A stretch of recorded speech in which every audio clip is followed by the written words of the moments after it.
King Charles and Prince William just appeared together on camera, and neither of them looked like men delivering routine news.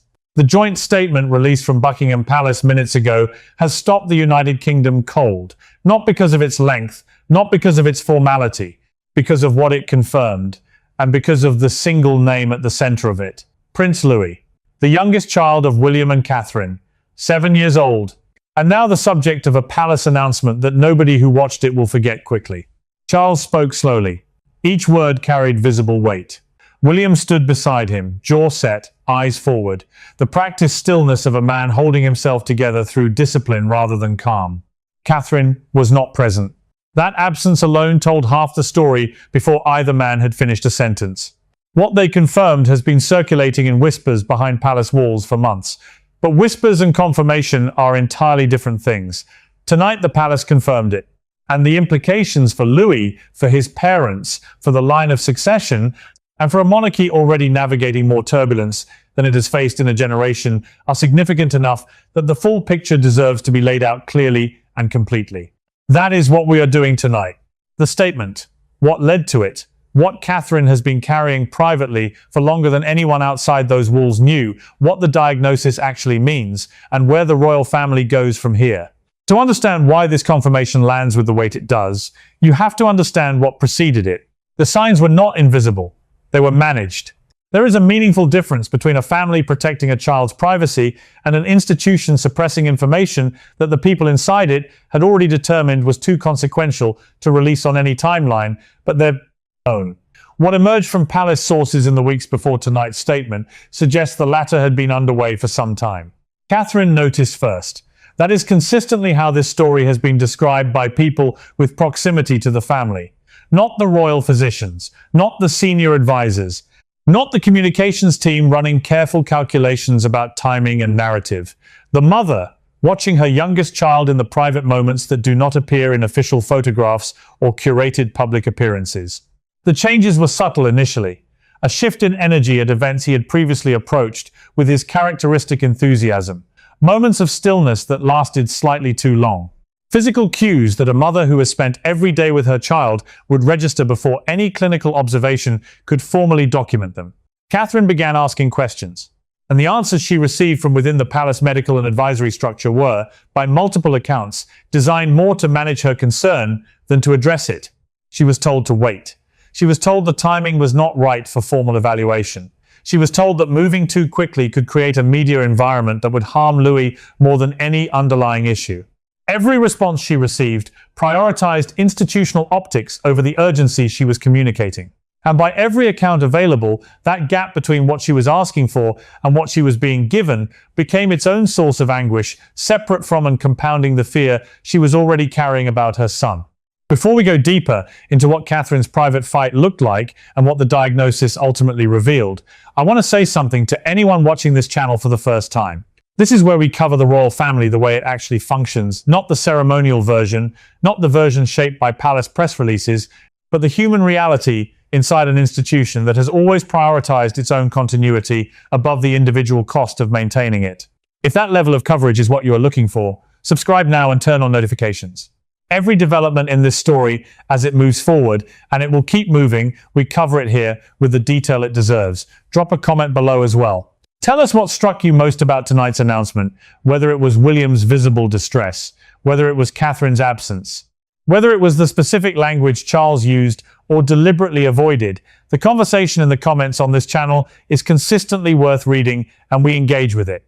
Now let's talk about what Catherine actually encountered when she pushed past the managed reassurances and began demanding real answers.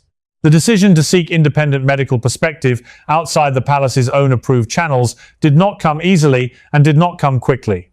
It came after a private meeting that insiders have described as one of the most emotionally raw moments Catherine has had within the institution she married into.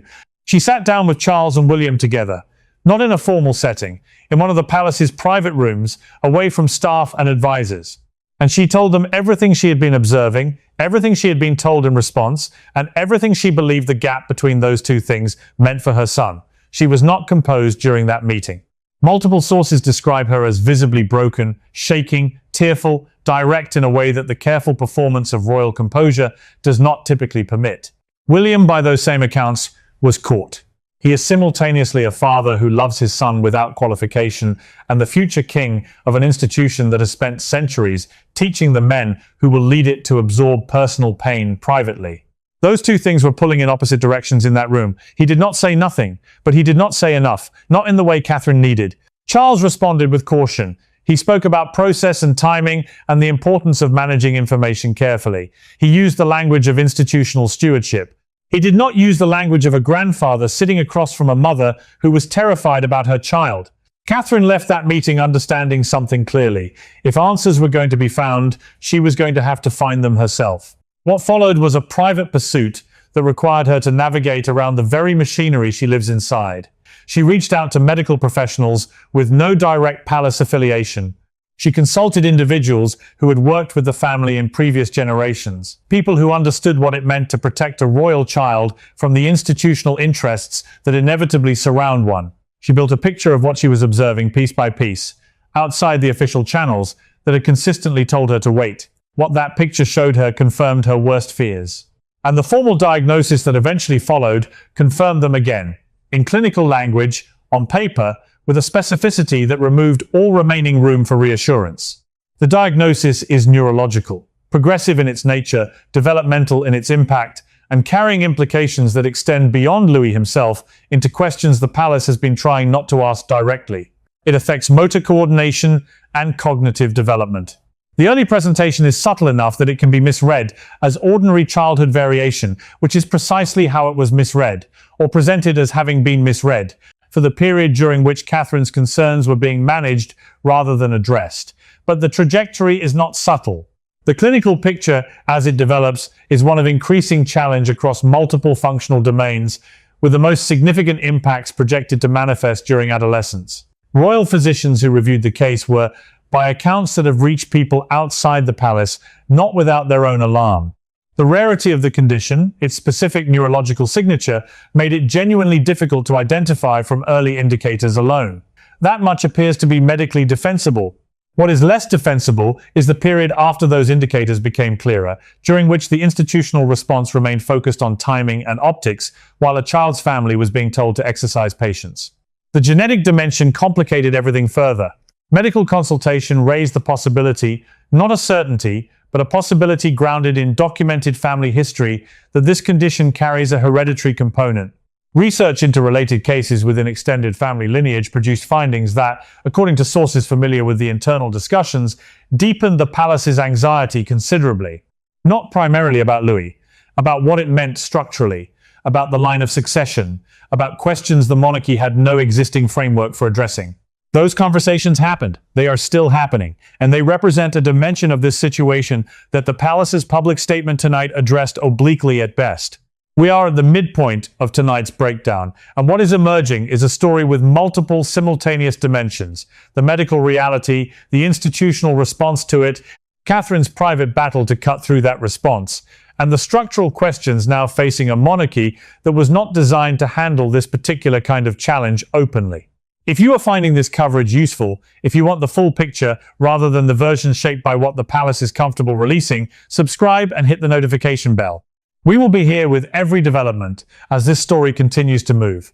Like the video as well. It genuinely helps this channel reach people looking for this level of coverage. And stay with us through the second half, because what happened inside the palace in the weeks leading to tonight's announcement, and what William ultimately did that made the statement unavoidable, is where the story reaches its most significant point. The internal fractures that preceded tonight's confirmation did not develop gradually, they accelerated.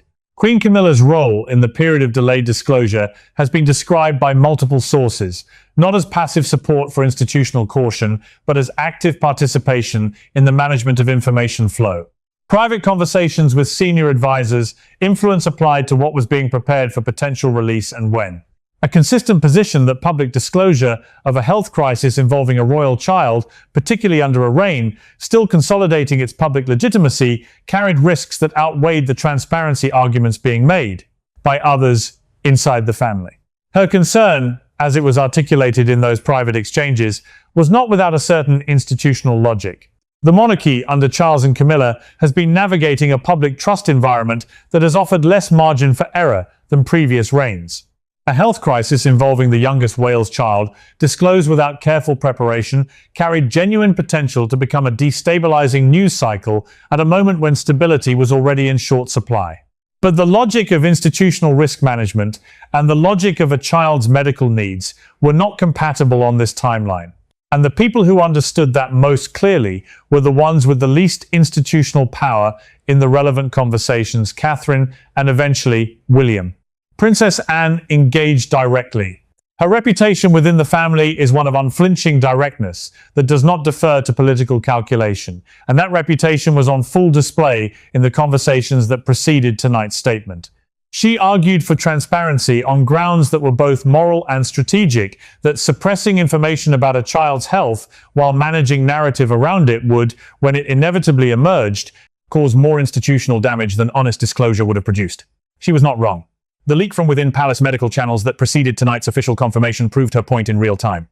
The altercation that finally broke the internal stalemate involved William in a way that has not previously been characteristic of his public posture.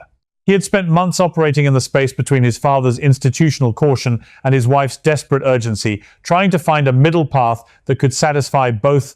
The confidential report that reached him, confirming that the palace had been in possession of clinical information about Lewis's condition significantly earlier than had been acknowledged in any internal communication, closed that middle path permanently. He went to Charles directly, not through schedulers or private secretaries, not with a request for a meeting at a convenient time. He walked into his father's study, and he told him that the silence was ending either by the palace's choice or by his own.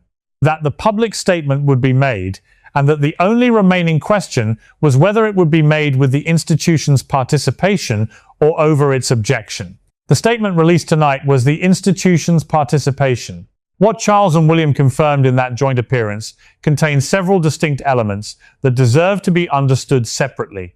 The confirmation of the diagnosis itself, the acknowledgement that Prince Louis is managing a neurological condition with long-term developmental implications, represents the end of the managed ambiguity that has surrounded his reduced public appearances over recent months. Every conspicuous absence from family events, every moment Catherine declined to address questions about him directly, every carefully worded non-answer from palace spokespersons, all of it now contextualized by a clinical reality that the palace spent considerable energy delaying. The language Charles used around Louis's future was notably careful. He spoke about the family's commitment to supporting Louis and about their confidence in his strength and character. He did not speak about his role in the line of succession. He did not speak about ceremonial expectations. He spoke about a child. That restraint was itself a communication, an acknowledgement without explicit statement, that conversations about Louis's future within the institutional framework of the monarchy are not settled and are not simple. William said almost nothing. But what he communicated through his presence, standing beside his father, publicly unified on a statement that required him to fight to make happen, carried its own weight. This was not a man at peace with how this moment arrived. It was a man who had decided that arriving at it, by whatever means necessary, mattered more than the cost of getting there. Catherine's absence was explained by the palace as a personal choice. Her wish to remain with Louis privately during a moment when he needed her presence, more than any public appearance required hers. People who know her will understand that explanation completely. The questions that tonight's confirmation leaves open are significant and will not resolve quickly. The succession dimension is the one the palace is least prepared to address publicly and most urgently needs to address internally. Louis is fifth in line. The practical implications of his diagnosis for that position depend on clinical trajectory, on how his condition develops over the years ahead, and on conversations within the family and with constitutional advisors that are in the earlier stages. There is no settled answer. There is no framework that makes this straightforward. There is only a family and an institution trying to navigate unprecedented territory simultaneously, with different priorities and different timelines, and a level of public scrutiny that neither removes nor simplifies any of the underlying complexity.